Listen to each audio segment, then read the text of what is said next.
The river took the ferry cable at 4 in the afternoon, and I sat on a wagon tongue and counted the sticks it carried past, because counting is what I do when there's nothing left to do with my hands. I got to 61. Then a woman in a gray traveling dress sat down on the other end of that tongue, folded her hands in her lap, and asked whether I thought the water would drop by morning. I told her it wouldn't. I told her the Quillet came up on snowmelt and went down on its own schedule, and had never once in my life consulted a man about it. She said, "Good." That was the first thing Eva Wren ever said to me. One word. And neither one of us had the least idea that she was the woman I had ridden 60 miles to marry. I am 81 years old, and I have told this story maybe 4 times in my life, and every time I get to that word I have to stop and take a breath, because a whole life turned on it and I didn't hear a thing. My name is Dow Marchbanks. In the spring of that year I was 34, and I ran wild horses out of the Bootjack Hills and sold them broke or half-broke to freight outfits and to the Army post at Cordell. I had a place on Antler Creek, 40 acres of good grass, a corral I'd built myself out of cedar that would outlast me, a spring that never quit, and a house with 3 walls up, a floor down, and about 2/3 of a roof. I had 41 head of horses and $11. I was deaf in my right ear from a mule that took exception to me when I was 19. I could read tolerably. I could not write worth a curse. My letters came out of my hand looking like a chicken had walked through spilled ink and then apologized for it. That last part matters more than anything else I've told you. Because the letters that brought Eva Wren onto the westbound stage were not written by me. They were written by my sister. Pearlie was 6 years older and married to Otho Dowd, who kept the smithy at Tallow Bend, and she had decided somewhere around my 32nd birthday that a man alone in a half-roofed house was a scandal against nature. She said it at Christmas. She said it at branding. She said it in April with her fists on her hips and flour to her elbows, and when I told her to let it alone she said fine, and went and did exactly what she pleased, which is what Pearlie always meant when she said fine. She put a notice in a paper back east, then she wrote the letters. I want to be honest about my share in it, because I've had 60 years to work out what my share was. She showed me the first one before she sent it. I read it standing in her kitchen with my hat in my hand, and it was a beautiful thing.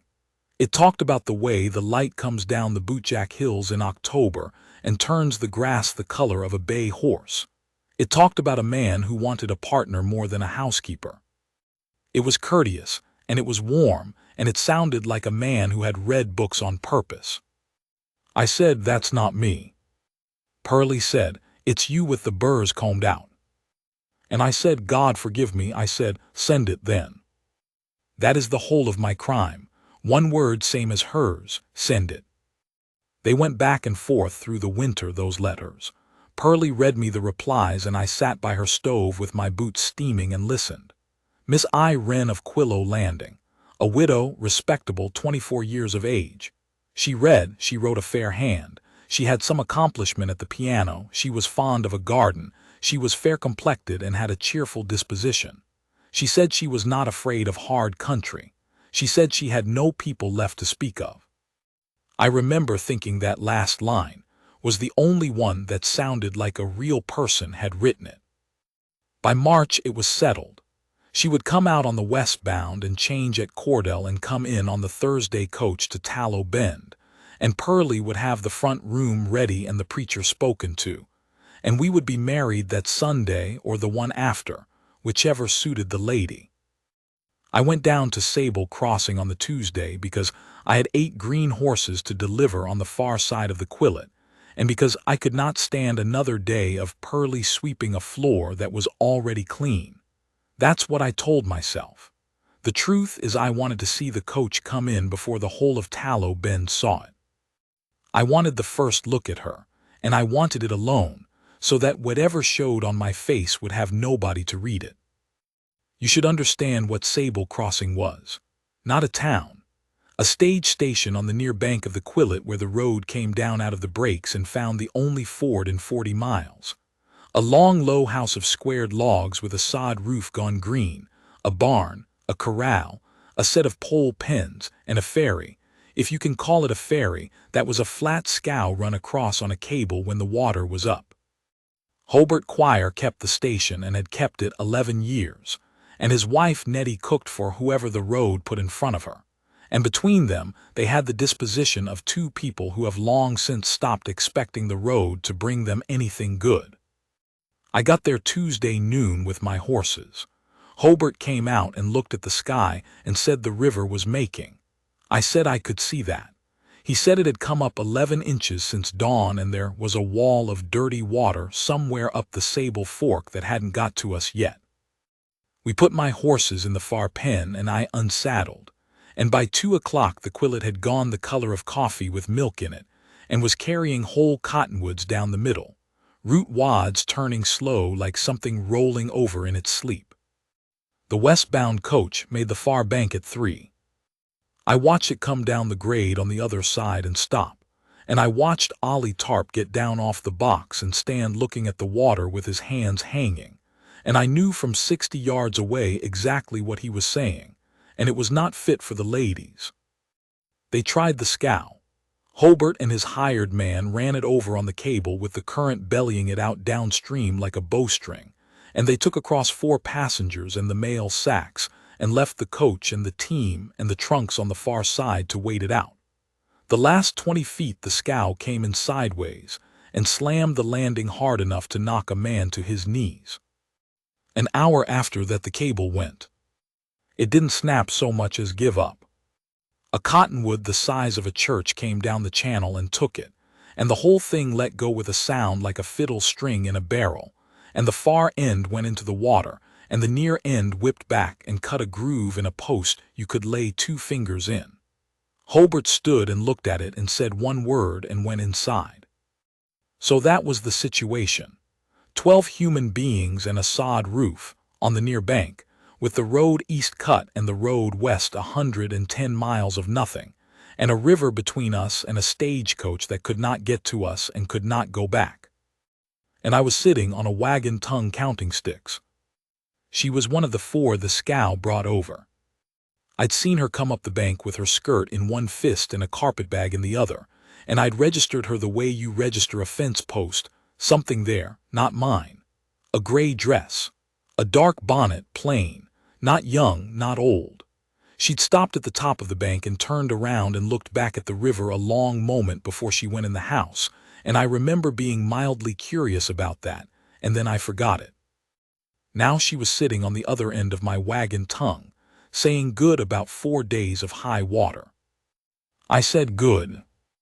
I have been on the road 9 days, she said. I would like to stop for a little while before I get where I am going. She had a low voice with no music in it. She said it the way you'd say the price of flour. I said, where are you going? Tallow Bend. Now, I want to be exact here because I've been over this ground 10,000 times. I felt something go through me, a kind of cold slide behind the belt buckle, but it was not recognition. Tallow Bend was where the road went. Everybody at that station who was going anywhere was going to Tallow Bend. I had 8 horses going to Tallow Bend. I said, that's where I'm bound, 30 mile. 31, she said. The agent at Cordell was particular about it. The agent at Cordell is particular about everything but the coffee. And she laughed, one short breath of a laugh out through the nose, gone as fast as it came. Then she stood up and shook out her skirt, and said she supposed she ought to see if the woman inside wanted help, and she went in. I sat there another minute. Then I went and looked at my horses, because that is what I do, and I told myself I had no business noticing a stranger's laugh, and I was correct about that, and it made no difference at all. Supper at Sable Crossing that night was a thing I still think about. Nettie Quire had cooked for 4 and now had 12, and no warning, and a firebox that drew bad when the wind was in the south. There was Hobart and Nettie and their hired man Sallow. There was Ollie Tarp the driver, who had come over on the scow and left his coach and his team on the far bank and was in a black humor about it. There was a drummer named Purvis Lang who sold a patent stove blacking, and had a sample case he would not let out of his sight, and a way of talking that made you want to check your pockets. There was a young married couple named Fret going out to a brother's place in the Cordell Valley, both of them about 20 and both of them scared. There was a Mexican teamster called Beto whose wagons were on the far side too, and who had the good sense to eat and say nothing. There was a preacher's widow named Mrs. Dunnick who had opinions.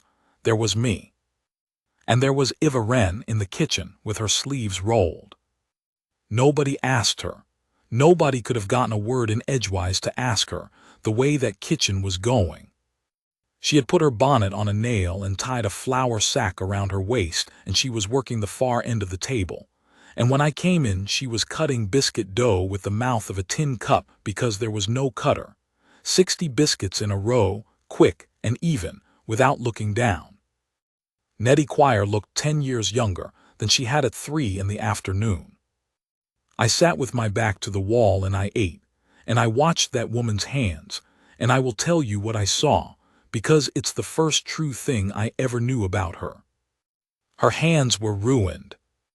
Not rough. Mine are rough.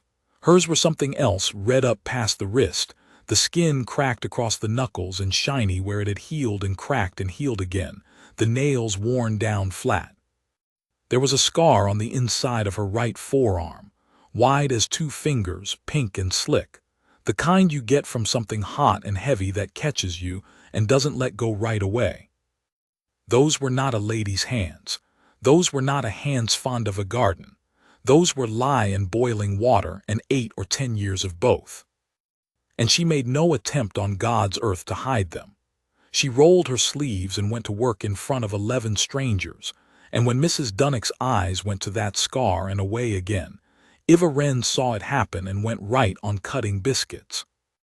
I thought, there is a woman who has decided what she is going to apologize for, and it isn't that. I thought about it for about 4 seconds. Then Purvis Lang asked me what I'd take for the blue roan mare, and I stopped thinking about anything else. I ought to tell you about the mare. I called her Nobody. I'd taken her out of a bunch on the Sable Fork the fall before, 4 years old, blue roan with a black mane and 1 white foot, and she was the best-made horse I ever put a rope on and the worst-minded. She had come off that mountain believing that every living thing in the world intended her harm, and 8 months of my best work had gotten her exactly as far as standing still while I saddled her, and not 1 inch farther. She'd take grain out of a bucket if the bucket was on the ground and I was 10 feet off. She would not take it from a hand. She had never in her life taken anything from a hand. And she hated the water. That was the trouble that week. Penned 40 feet from a river that had come up 11 inches by dawn and 11 more by dark, roaring in the dark, throwing trees. She went around that pen all night the first night, around and around, and I went out twice with a lantern and stood at the rails and talked at her, which did nothing at all, and came back in wet. The second time I came in, it was past midnight and the fire was banked, and everybody was asleep on the floor and in the loft, and in the 2 beds Nettie had given over to the women. And Eva Wren was sitting on the bench by the window in her shawl with her hands around a cup that had gone cold. She said, "Is it the mare?" I said it was. She said, "She's been at it since supper. Around to the left, always to the left." That surprised me. Most people can't hear a horse walking a pen through a log wall in a rainstorm. Most people wouldn't know which way if they could. I said, "You know horses." "No," she said, "I know a sound that repeats." I sat down at the other end of the bench and steamed by the fire. And because it was late and the room was dark, and there is a kind of honesty that only happens in a house full of sleeping strangers, we talked. Not about anything. About the road. About how the Fret boy was going to have a hard time of it with a brother-in-law who wrote him 3 letters and never once mentioned water rights. About whether Purvis Lang's stove blacking was blacking or lamp black and lard. Then she said, "I am going to Tallow Bend to be married." I looked at the fire. I want to be very careful with what I say next, because I have heard men tell stories where they knew all along, and I did not know. But something in me went quiet in the way a horse goes quiet when it hears a thing behind it. I said married. To a man I have never met. That's a common enough arrangement out here. It is a common enough arrangement everywhere, she said. Out here they're honest about the name of it. I asked, and my voice came out level. And I've never been prouder of anything I did in my life than that it came out level. I asked what he did. He raises horses, she said. And I sat there with my hands on my knees and the fire ticking and my whole chest gone hollow, and I said, that's so. He has a place on a creek, she said. There's an October in it, in one of the letters. The light comes down off the hills and turns the grass the color of a bay horse. She turned the cold cup around in her ruined hands. I have read that line more times than I would care to admit to a stranger. Now I knew. Not suspected. Knew. Because I had stood in Pearlie's kitchen with my hat in my hands the previous April and heard my sister read me that exact sentence, and I had said that's not me, and she had said it's you with the burrs combed out, and I had said send it. There was a fire in front of me, and a woman beside me, who had crossed a continent on the strength of a sentence my sister wrote. And I said nothing. I have thought about why for 60 years and I have never gotten a better answer than this. I was a coward, and cowardice does its worst arithmetic fast. In about a second and a half I worked out that if I told her now, in the dark, in a house with 11 sleeping strangers and 4 days of high water and nowhere on God's earth for either of us to go, then she would have to sit across a table from me for 4 days knowing that she would have to be looked at, that she'd be trapped in it. That's what I told myself. It even had some truth in it. But underneath it, down where a man doesn't like to go with a lamp, there was a second thing, and the second thing was, she is talking to me. Right now in the dark, she is talking to me the way you talk to somebody you will never see again. And if I say my name, that stops. So I let it run. I said, well, I hope he's worth the trip. And she said, so do I, and got up and said good night, and I sat by that fire until the wood was gone. The water came up all the next day. That was the Wednesday. It rained on and off, hard little squalls that came down the breaks and hammered the sod roof and quit, and the Quillet rose another 2 feet and got out into the willows on the far bank, and we watched a man's hay wagon go by in the middle of the channel, with the tongue up like it was reaching for something. 12 people in a 2-room house with a rain squall on. I have been in tighter places, but not many. Ollie Tarp played cards with Beteau and lost. Purvis Lang told everybody about a woman he had known in St. Joseph, until Mrs. Dunnock made a noise like a kettle. The fret boy asked me 9 questions about horses, and I answered about 5 of them.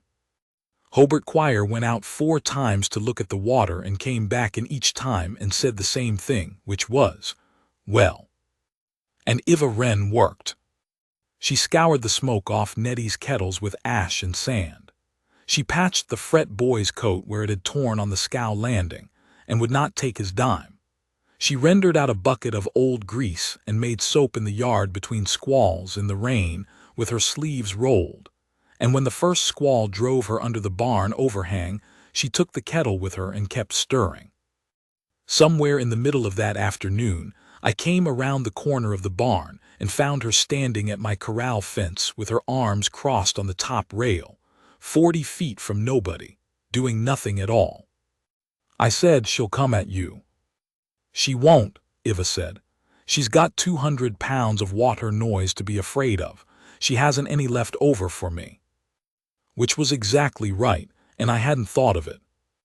I came and stood at the rail, not next to her, a few feet off. The mare was in the far corner with her head up and her nostrils working, and she looked at the 2 of us and then back at the river, and she did not move. I said she won't take anything from a hand, never has. You can put grain on the ground and back off and she'll eat it. You put it in your palm and she'll starve first. How long have you had her? Since October. And what have you done about it? Nobody had ever asked me that in exactly that way. I said, "Waited mostly." Eva Wren nodded slowly, still looking at the mare. "That's the only thing that's ever worked on me," she said. I laughed before I could stop it, and it came out of me sideways, and she turned her head and gave me that one short breath of a laugh back, and for about 2 seconds we stood there in the rain grinning at each other like a couple of fools. And I thought, I have to tell her. And then Sallow hollered from the house that the water was into the lower pen, and we ran, and I did not tell her. That was the Wednesday. I want you to keep count with me because I did. Wednesday night we moved 30 head of stock up out of the bottom in the dark, mine and Hobart's both, with the rain slanting and the lanterns useless and the river talking. Eva Wren stood in the gap between the barn and the corral with a lantern in each hand for 2 hours, in the wet, holding the light where I told her to hold it, and when a bunch of Hobart's mules came at her in the dark, she did not move a step, and they split around her like water around a rock. Ollie Tarp said later she was the coolest woman he ever saw with a lantern. Afterward Nettie fed us at 11 o'clock at night, and everybody ate standing up, and the fret girl fell asleep sitting on the woodbox, and Purvis Lang made a remark. I'll give it to you as he said it, because I want you to know what kind of a thing it was.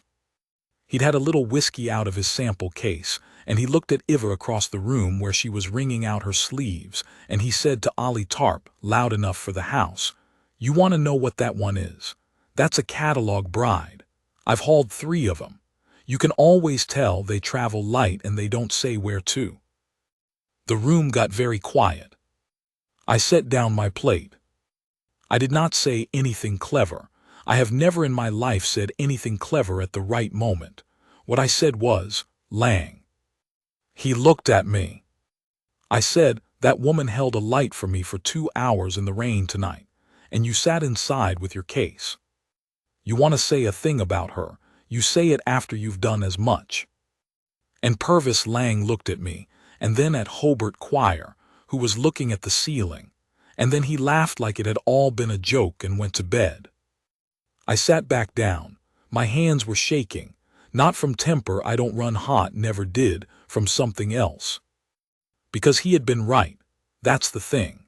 He'd been right, and he'd been cruel, and the cruelty was the only wrong in it, and I sat there knowing that I was the catalog, and that I had let a man say that in front of her while I sat 6 feet away with my mouth full of her supper.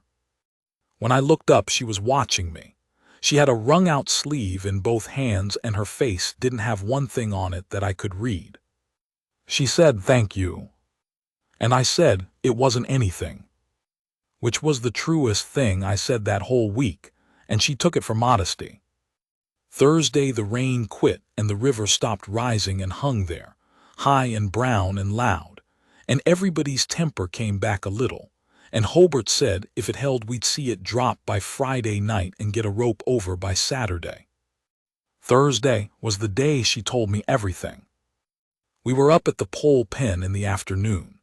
She'd brought a bucket of grain out for me because she was going that way anyhow, which was not true, and I'd told her she could put it down inside the rails if she wanted, and she had, and backed off, and the blue roan mare had come 30 feet across that pen and eaten out of it while we stood there. That was new. That mare had never fed with 2 people at the rail. Eva was pleased. She didn't say so. Her chin came up about a 1/4 inch and stayed there. We sat down on the pole stack in the sun with our backs to the warm side of the barn, and the river going by below us, and she said, without any preamble at all, "May I say a thing to you? You'll be gone Saturday and I'll be gone Saturday and we shan't meet again, and I find I would like to have said it out loud once to a person before I say it to him." And there it was, the door standing open. I could have said, "Ma'am, before you go on, my name is Dow Marchbanks." 8 words. The rest of my life balanced on 8 words, and I did not say them. I said, "Go ahead." So she told me. She said her name was Eva Wren, and she was 28 years old, not 24. She said she had been born in a river town called Quillow Landing, and had never in her life been more than 9 miles from it until the 9th of that month. She said she was married at 19 to a man named Charlie Wren who drove a dray, and that he was a decent man and not a clever one, and that he died at 23 of a tooth.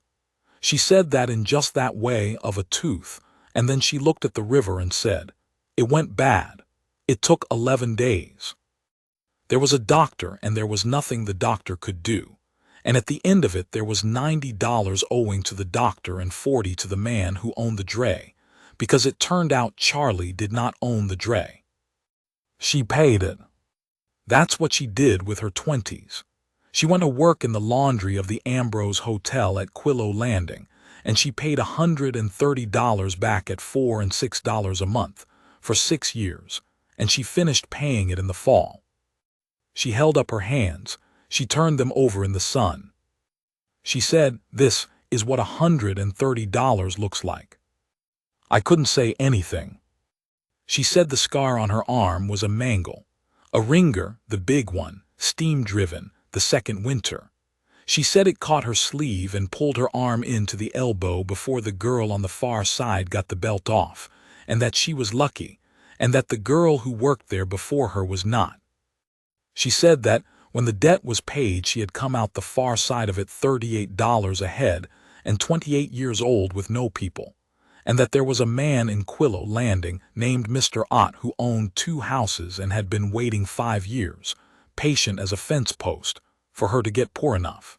She said he was not a wicked man. She said he had simply made a calculation about her and was waiting on it to come true. She said, and it very nearly did. Then she told me about the letters. She could read, she said, and she could write a hand that would do for a laundry list, and that was the whole of her education. So a man named Sim Yarrow, who kept the night desk at the Ambrose and had a beautiful hand and a weak chest, wrote her letters for her, and she mended his shirts in exchange, and they did it over the desk at 2 in the morning for 4 months. And he improved me, she said. She said Sim made her 24 because he said 28 would sit poorly on a page. She said Sim gave her a piano because his mother had one, and because he could not bear to write a letter with nothing pretty in it. She said Sim wrote fair-complected and cheerful disposition and fond of a garden, and that she had never in her life had a garden, and that she was not certain anyone had ever called her cheerful, including her mother. He meant it kindly, she said. He was dying and he was making somebody a present, but every word of it was a lie, and I let it go into the envelope, and that is on me and not on him. Then she said the thing I have carried ever since. She said, I have got $40 sewn into the hem of this dress. It is my own money. Nobody knows about it, and nobody is going to. And on the first day, before the preacher and before anything else, I am going to sit that man down and tell him every word of what I have just told you. The age and the hands and the piano and Mr. Ott and all of it. And if he sends me back, I have got the $40, and I will go back. And I will not make a scene about it, and I will not hold it against him, because he will be sending back a woman he never actually asked for. The river went by below us. Somewhere behind the barn Hobart Choir was splitting wood. She said, but I am not going to walk into a man's house on a lie. I have paid off one debt. I am not starting another one on the first day. And then this is the part she laughed, that one short breath out through the nose. She said, poor man, he's expecting a piano. I sat there on that pole stack with the sun on the side of my face and my hat in my 2 hands, and I want to tell you what I was feeling, and I can't do it justice, and I'm not going to embarrass myself trying. I'll just say this. I had spent the winter listening to my sister read me the letters of a fair-complected, cheerful young widow with an accomplishment at the piano, and I had thought, well, that's more than a man like me has any business getting, and I had signed my name to a lie about a library in October and gone on breaking horses. And now the actual woman was sitting 18 inches from me in the sun, 28 years old with her hands boiled red, telling a stranger she meant to walk in and put every ugly true thing on the table before she'd take a roof from a man. She was worth 10 of the woman in the letters. She was worth 10 of me. And I had let her say it to a stranger, because I was too much of a coward to say 8 words on Tuesday night. I said, "Miss Wren." She looked over, and Sallow came around the corner of the barn at a dead run and said the river had a boat in it. It wasn't a boat. It was half a boat, and there was nobody in it. And by the time we'd all stood on the bank and watched it go around the bend, it was supper time, and Nettie needed the fire built up, and Mrs. Dunnock had turned her ankle on the wet bank and had to be helped in, and there was not 1 minute of that evening when I had that woman alone. I lay in the loft that night on my saddle blanket with the quillet going in the dark and Purvis laying snoring 6 feet away, and I counted the drips coming off the eave onto the water barrel, and I got to 400 and something before I lost it. And at some point in there, I quit lying to myself about what I was going to do and started being afraid of it instead.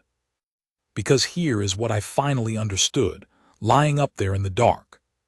She was going to walk into Tallow Bend on Saturday and sit down in Pearlie's front room and lay herself open in front of a man she'd never met, the age, the hands, the mangle, Mr. Ott, the whole of it, and take her chances.